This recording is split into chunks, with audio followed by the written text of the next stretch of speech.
আসসালামু আলাইকুম সবাইকে। সবাই কেমন আছেন? নিশ্চয়ই সবাই ভালো আছেন? আলহামদুলিল্লাহ।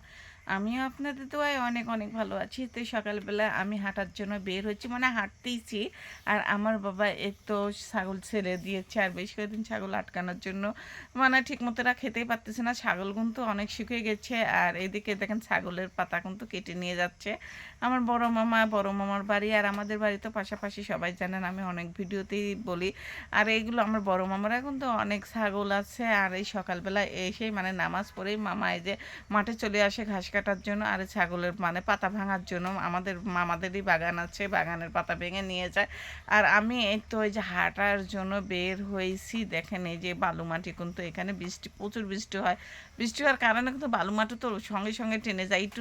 তারপরে আমি এই ক্যাদর মধ্যেই কিন্তু আমি একটু হেঁটে আসলাম। আর হেঁটে যে আমার রাস্তাটা আগে পরিষ্কার করতেছি। আমি কিন্তু এই রাস্তা দিয়ে কিন্তু হাঁটতে পারতেছি না। ওই যে ছাদ ঢালাই করা হয়েছে, সেই মানে ইট ছিটানো হয়েছিল, ছড়ানো হয়েছিল, সেই ইট আর গুছানো হয়নি। আমার সংসারের কাছে আমাকেই করতে হবে। আমার সংসারে তো আর কেউ নেই যে সে করে দিবে, কিন্তু আমার সংসারে মাতব্বারি মানুষ অনেক আছে। আমার সংসারে পরামানিক মানে অনেক আছে। অনেকেই আমার স্বামীর কাছে কান ভাঙায়, উল্টাপাল্টা কথা বলে। অনেকজনে অনেক কথাই বলে, কিন্তু আমার স্বামী সেটা কানে নেয় না, বা আমিও অত কেয়ার করি না, কানে নেয় না। মানুষের মুখ আছে, চামড়ার মুখ আছে, তারা তো বলবেই, তাই না? মানুষের সুখ দেখে মানুষের সহ্য হয় না। সহ্য না থাকতে পারে মানুষে যে একজনের নামে একজনের মানে কান ভাঙানো শুরু করে যায়। যাই হোক, আমি ইটগুলো কিন্তু গুছিয়ে নিয়েছি। আর এই তো দেখেন মানে ছাদে পানি দিয়েছি আর টপ টপ করে সব পানি পড়ে যাচ্ছে। এইগুলো ইটগুলো গুছিয়ে এখন এই যে আমি বাড়িতে চলে যাব। এখনও কিন্তু খোয়া, অনেকগুলো খোয়া ছিটানো আছে। খোয়াগুলো গুছাবো। এখন আর খোয়া গুছাতে পারতেছি না, কারণ খোয়ার মধ্যে কিলবিল করতেছে যোগ। আর যোগ দেখে আমার খুব ভয় লাগে। দেখেন চারিদিকে কিন্তু খোয়া ছিটানো। এখন আর খোয়া গুছাবো না। এই খোয়া শুকাতে হবে, মানে গুছাতে হবে যখন বেশি রোদ বের হবে তখন। এই খোয়ার নিচে শুধু যোগ। আমি এই যে দাঁড়িয়ে আছি, কয়টা যে যোগ মানে আমার গায়ে উঠছে কে জানে।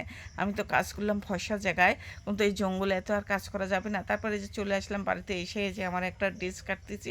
বেশ কয়েকদিন ধরে জামাটা কিনে নিয়ে আসা হয়েছে, কিন্তু কাটতে পারি না। আমি তো একটু টুকিটাকি মেশিনে কাজ জানি, টুকিটাকি কাজ করি। আর এদিকে আমি ভয়েস দিচ্ছি, আমাদের বাড়ির বাচ্চা কাচ্চাদের আমি মানা করে আসলাম যে আমি ভয়েস দেবো, একটু চুপচাপ থাকো। তা না, ওরা এত খেলা খেলতেছে, এত চিল্লাপাল্লা, এত আনন্দ করে খেলতেছে যে ভয়ে যে শুধু মানে আনন্দ, হাসি আর চিল্লাপাল্লাই শোনা যাচ্ছে। আমি মানা করে আসলাম আবারও যে তোমরা চুপ করে থাকো 10 মিনিট। তা আমি মানা করাতে তারা আরও বেশি করে জেদ করে চিল্লাপাল্লা করতেছে। যাই হোক, আমার ড্রেসটা কিন্তু পরে কাটা হয়ে গেছে। আর আমি টুকিটাকি মানে আমার মাপ ছাড়া কাট, আমি যেমন তেমন করেই আমি জামা বানাই। যাই হোক, আমার ড্রেসগুলো আমি নিজের মানে পরার ড্রেস নিজেই সব কিছু তৈরি করি, এটাই আলহামদুলিল্লাহ। আমি যে মেশিনের কাজ শিখবো কখনো ভাবিনি। এই মেশিনে কাজ শেখানে অনেক কাহিনী আছে, অনেক মানে জেদের উপর আমি এই মেশিনের কাজ শিখেছি। আমি একটা ড্রেস বানাতে দিয়েছিলাম, আমাকে 15 দিন ঘোরাইছিল। তারপরে জেদ করে আমি মেশিনে কাজ শিখি। তারপর আমি মানে ওখান থেকে ড্রেসটা নিয়ে চলে আসি আর বলি যে আর কখনো আপনাদের কাছে আসবো না। আমি শিখে তারপর আমি জামা, নিজের জামা নিজেই বানাবো। এই জেদেই কিন্তু আমার এই যে কাজটা শিখে। এতদিন তো আমার রান্না বান্নায় দেখাইছি, আজ না আমার মায়ের হাতের রান্নাটাই দেখালাম। আর এই যে বাবা বাজার থেকে ছোটো মাছ আনছিল, আমি তো মেশিনে কাজে ব্যস্ত ছিলাম, উঠিনি। আর আমার আম্মা এদিকে মাছগুলো কেটে ধুয়ে এই যে তরি তরকারিও কেটে নিয়েছেন, ধুয়ে যে মাখিয়ে দিচ্ছে। ছোটো মাছ রান্না করবে পটল আর কাঁঠালের বিচি দিয়ে। এখন কাঁঠালের সময়, পটল আর কাঁঠালের বিচি দিয়ে কিন্তু এই ছোটো মাছ চটচটি করে খেতে অনেক মজা লাগে। আর আমার আম্মার হাতের তরকারিটা এমনিতে অনেক মজা লাগে।